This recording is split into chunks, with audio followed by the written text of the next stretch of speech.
đấy.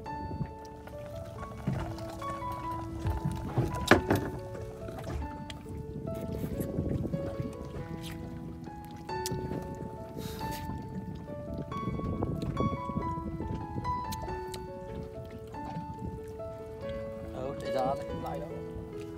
À, cái chích nhảy à? Chị thế à? Cái giờ nổi đây á. Mấy cái bóng xương vậy.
Trong bông đồ húm nó nóc à.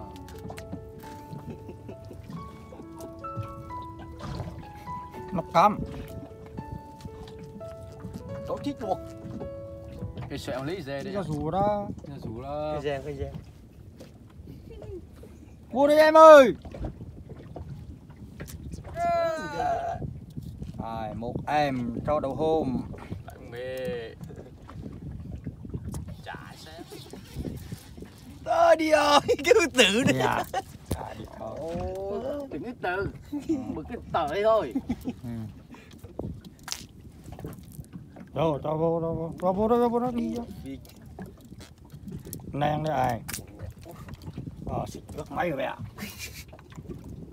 Bơ củ, đưa vượng đi. Mẹ níu ra. Thôi. Xa quá, nằm xa quá. Cú chúc con đây. Hả? Cú chúc con đây. Ngang ha. Chi?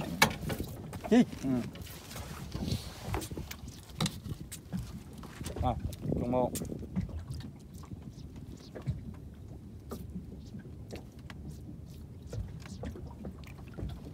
Nóc hay mực đâu? Mực. Hàng nóc phá con à. Dễ. Đồ. To cơ. Mực đây vẫn nhỏ ai. To cơ. Con to nãy giờ nó nhóng nó ăn rồi. Mẹ nó phá quá chứ. Bài diều nó giật ra tí máu bét.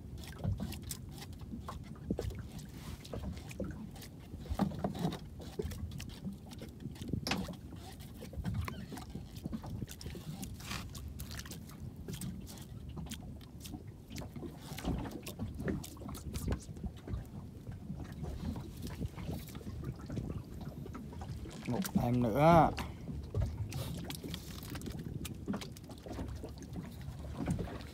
Thục trận lắm.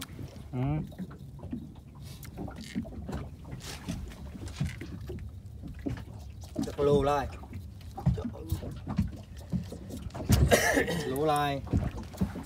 Mực đầu mùa dày mình mà nặng.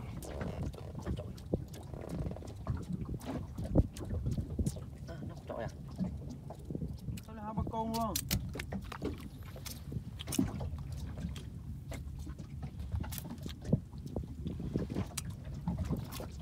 Mẹ rồi.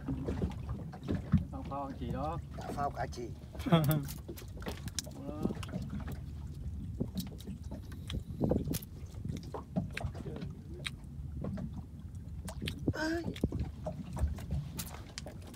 Không trời. Cứ ngồi đây.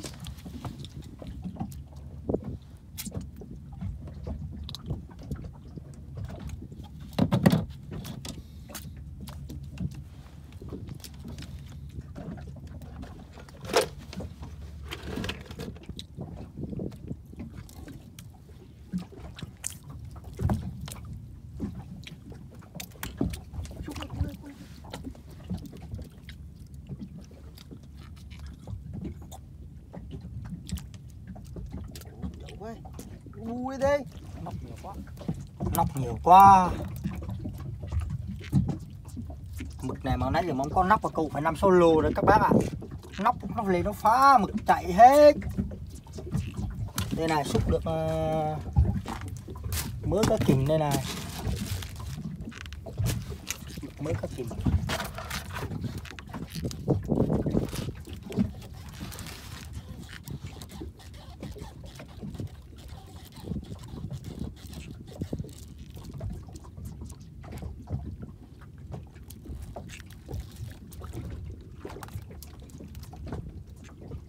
Theo lý nhát người mồi rồi. Mãi chẹt mực đang nút chẹt á.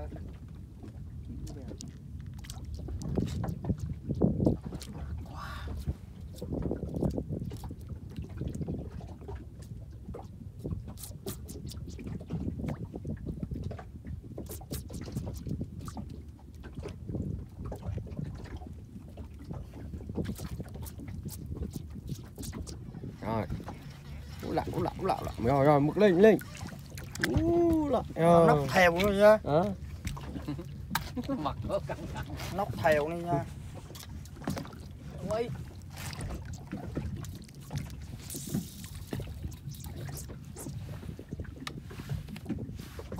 Anh cu mới dứt được một em nữa.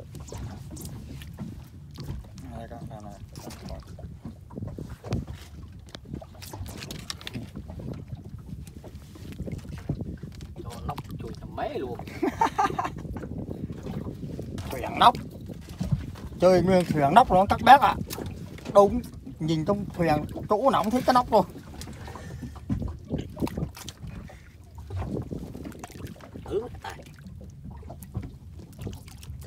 Ngấm mẹ mấy cái kiểm này mẹ ăn nữ ra. Nóc.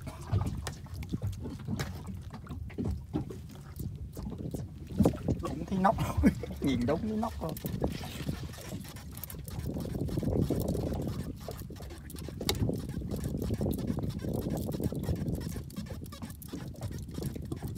Ôi bả lim luôn. Mực à. Ăn mùi đỏ à, thấy rồi. Lỗ. Ba lô rồi.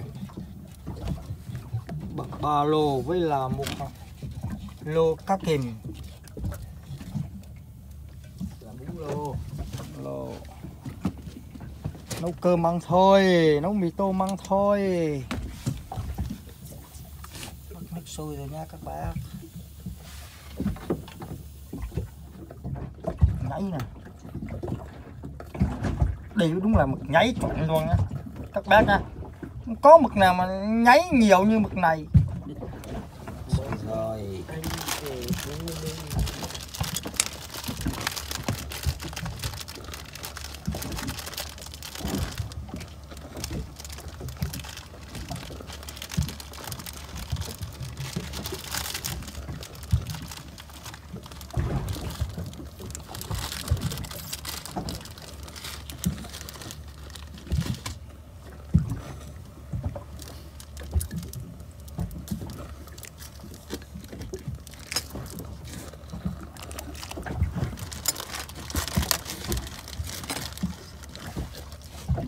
Ra.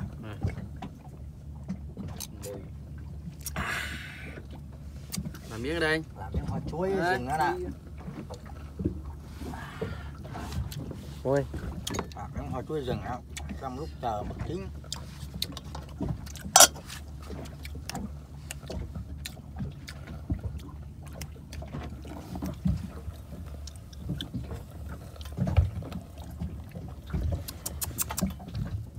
Má Răng. Nhức răng. Một đầu.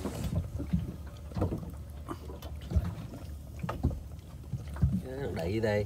Này. Hết à, còn dè đâu nó gà.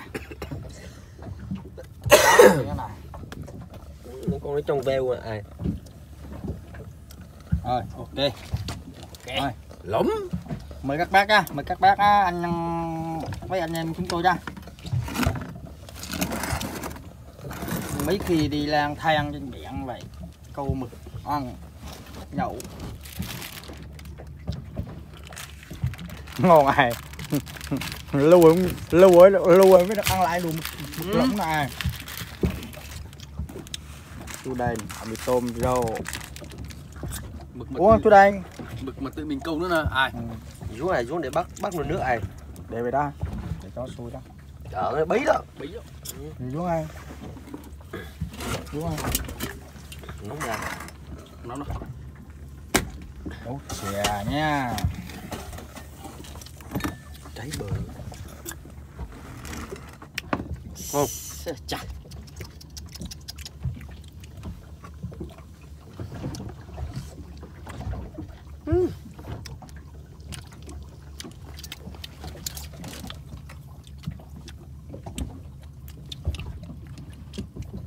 có ẩm lắm vậy đó.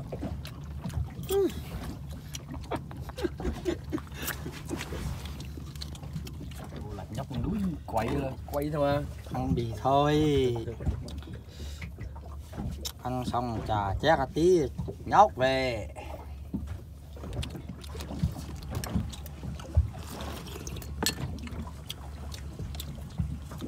Đồ hoa chuối rừng này ăn nó không chét à.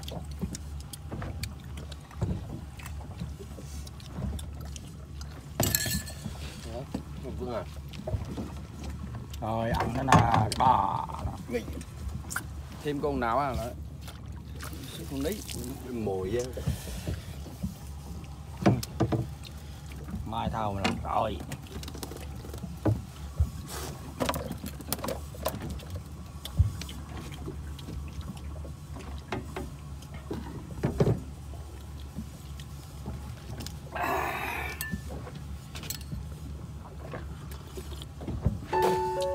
Nó rồi cũng chè thôi.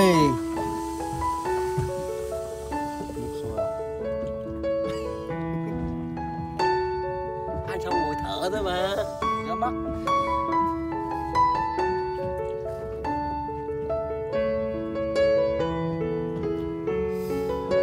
chạy tập đấy.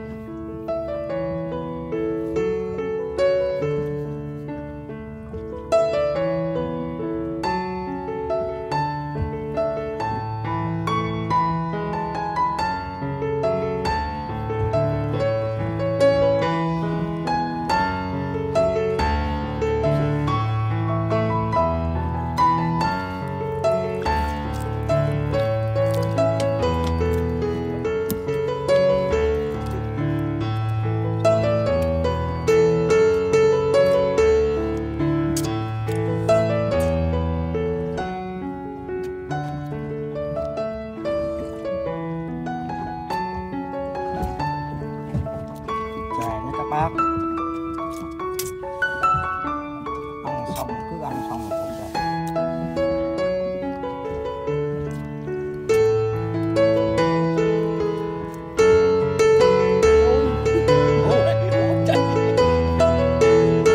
Cả sạch Vào mùa bát vậy là vào mùa khi nó ăn tiền mà chở ăn tiền mà khi kéo lên khi mình kéo lên là nó chạy theo, nó đi theo lên luôn.